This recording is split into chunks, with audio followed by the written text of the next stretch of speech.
Hola chicos, ¿qué tal? Tenemos un nuevo caso de neurocirugía. Un hombre de 62 años con antecedente de hipertensión arterial y fibrilación auricular va a acudir a urgencias tras presentar un episodio de confusión y pérdida transitoria del conocimiento. A su llegada, está somnoliento, con respuesta lenta a estímulos verbales.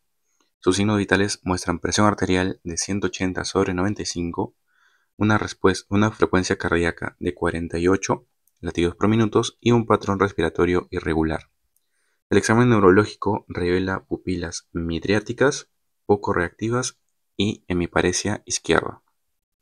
Se realiza una tomografía de cráneo sin contraste que muestra una colección hiperdensa biconvexa en la región temporoparietal derecha con desviación de la línea media.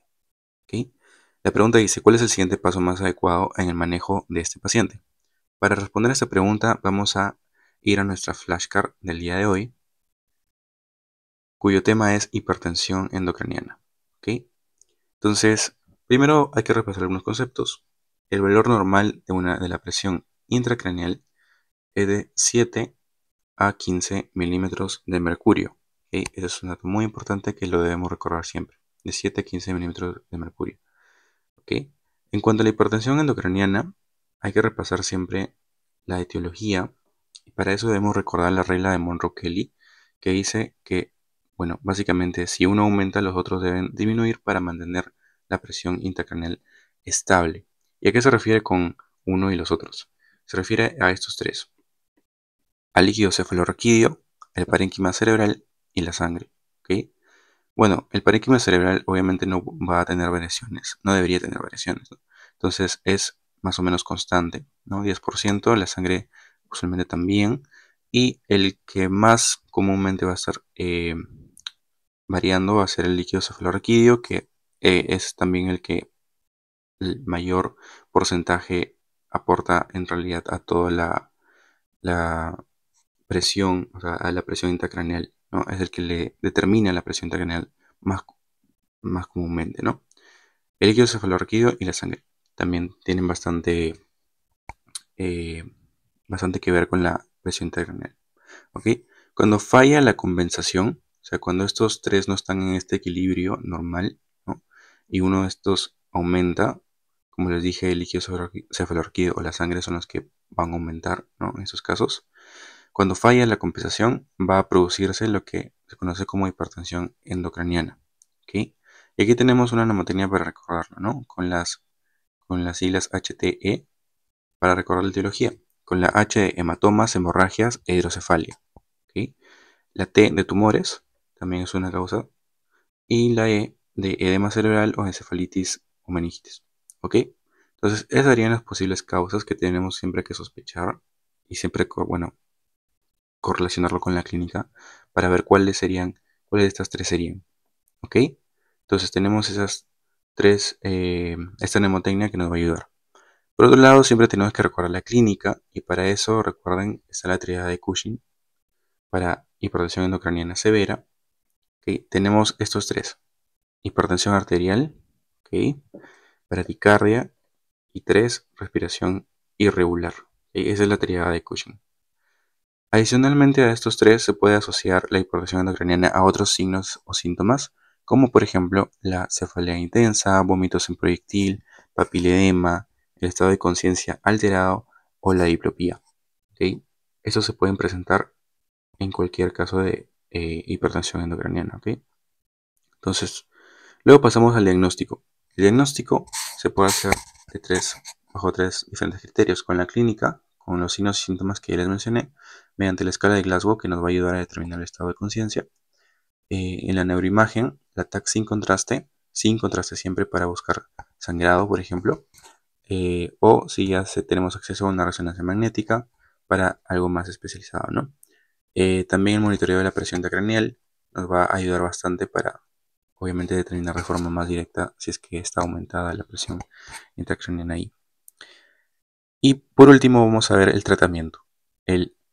Siempre empezar con el ABCDE. Tenemos una flashcard en nuestro Instagram para que puedan revisarlo y recordar a qué nos referimos con esto. Luego siempre el manejo de la presión intracraneal elevada es importante. ¿Ok? El manejo puede ser, dependiendo de la etiología, diferentes manejos, ¿ok? Por ejemplo, si hay un sangrado que compromete, que está afectando ahí, podemos considerar una craniotomía, ¿no? Cabecera 30 grados, evitar la fiebre, fármacos como el manitol 20%, una solución salina hipertónica también forma parte del tratamiento, pseudoanalgesia, antiepilépticos, ¿no? Hiperventilación también está considerada y craniotomía descompresiva. Esto va a ser en quirófano, obviamente, para ayudarnos mucho más rápido o es el manejo en realidad para diferentes causas de la hipertensión endocrinina. ¿Ok? Entonces con eso ya hemos repasado bastante. Ahora vamos a ir a ver la pregunta y cuál sería la respuesta. Bueno, aquí la tenemos. Entonces, en cuanto a la respuesta, sería la opción D, la craniotomía descompresiva urgente con evacuación del hematoma. ¿Ok? Entonces, aquí en realidad este paciente está presentando un hematoma epidural, ¿recuerdan? Una imagen biconvexa en la TAC sin contraste. ¿Ok? Biconvexa en la TAC sin contraste, entonces tenemos un hematoma epidural. Recuerden eso siempre. También se está acompañando de signos de herniación cerebral, como por ejemplo la bradicardia, también presenta hipertensión, alteraciones respiratorias, midriasis. Todo esto nos lleva a pensar en una hipertensión endocraniana, ya que se está volviendo severa, ¿no? La craniotomía de compresiva urgente con evacuación del hematoma la opción, es la opción más importante, la intervención más importante para evitar que esto progrese hacia un daño neurológico severo y permanente o incluso nos previene de la muerte, ¿no? En este caso. Eh, entonces, en cuanto a la opción A, en realidad es útil para reducir el edema, pero no va a ser suficiente en este caso, donde ya hay signos de una herniación activa, ¿no? Entonces, aquí es lo más importante es actuar rápido y con la opción más eficiente y eficaz, ¿no? En cuanto a la opción B, la hiperventilación puede ser una medida, en realidad puede ser una medida temporal para reducir la presión intracraneal, pero no va a ser la solución a este problema. En cuanto a la opción C, es básicamente también lo mismo, no es el tratamiento definitivo, en realidad. La opción E nos dice administración de la betalol para el control de la presión arterial, pero en este caso el control de la presión arterial sí es importante, pero eh, no va a servir de mucho. Además de que tenemos que tener cuidado siempre cuando tengamos una presión arterial elevada asociada a una hemorragia, ¿ok? Intracraneal. Siempre tenemos que tener cuidado con bajar o reducir la presión arterial de forma brusca porque eso podría conllevar incluso a comprometer la perfusión cerebral. ¿Ok? Entonces hay que tener mucho cuidado con eso. En realidad no estaría indicado en este momento una reducción rápida de la presión arterial. ¿Ok? Em, Sería un poco más controlado.